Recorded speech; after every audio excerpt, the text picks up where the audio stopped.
João começa a sua história dizendo que ele estava em Patmos, prisioneiro por causa do fiel testemunho ao Evangelho.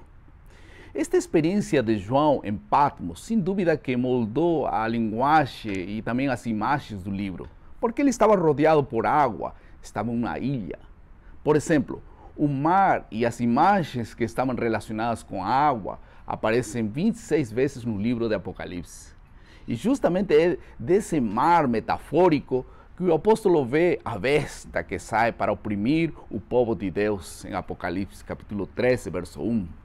Por outro lado, vemos também a Babilônia, que está sentada em muitas águas, segundo Apocalipse capítulo 17, verso 1. Não é surpreendente, então, que na última visão relacionada aos novos céus e à nova terra, a primeira coisa que o João observou foi que o mar já não existe. Apocalipse capítulo 21, verso 1.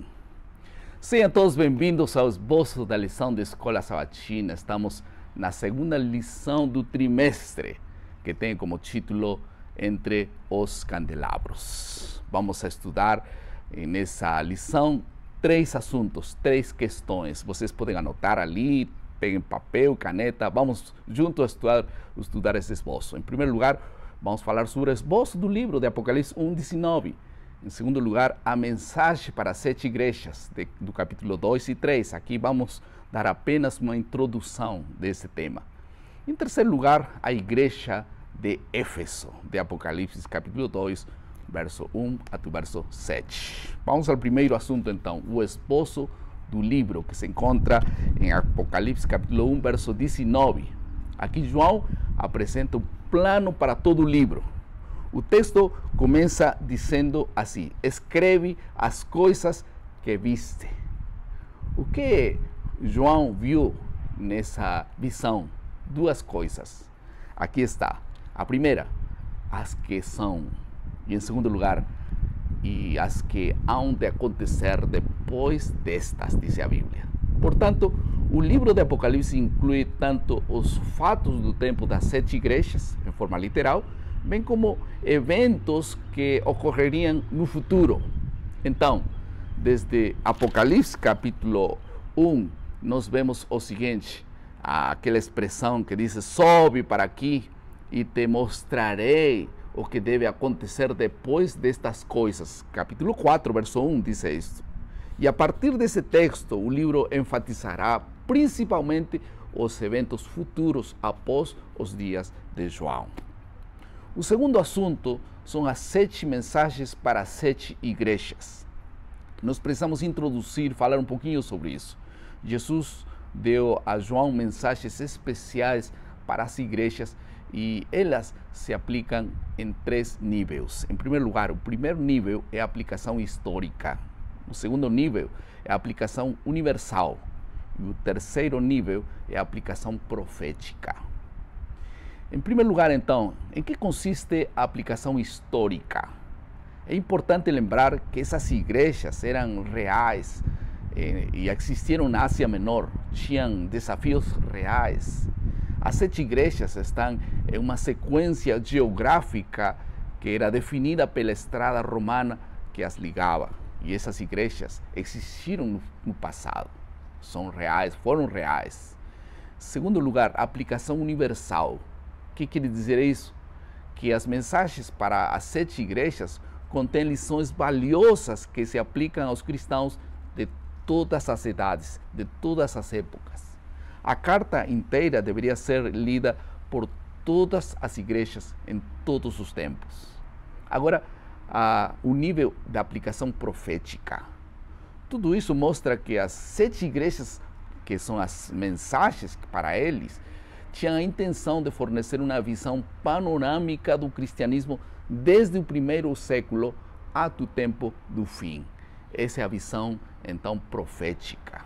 E cada mensagem segue o mesmo formato. Qual é o formato para essas igrejas? Em primeiro lugar, começa com saudações, que são feitas para direcionar aquele grupo. Em segundo lugar, uma apresentação de Jesus. Em terceiro lugar, uma avaliação de Jesus daquela igreja. Essa igreja é avaliada segundo a visão de Jesus. Em quarto lugar, um conselho e aviso de Jesus para aquela igreja. E em quinto lugar, um apelo para ouvir o Espírito Santo. E em sexto lugar, promessas aos vencedores. Agora vamos ao terceiro assunto, a igreja de Éfeso. Apocalipse capítulo 2, verso 1 até o verso 7 fala disso. Éfeso representa o primeiro período da igreja cristã. E estamos falando do primeiro século.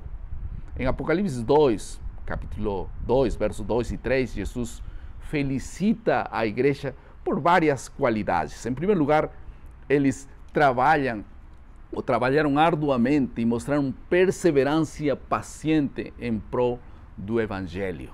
Em segundo lugar, eles permaneceram firmes em meio da persecução.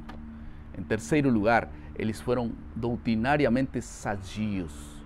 Em quarto lugar, eles tiveram discernimento para aprovar os falsos apóstolos e não toleravam falsos ensinos. E apesar de essas grandes qualidades, esta igreja tinha uma falha séria.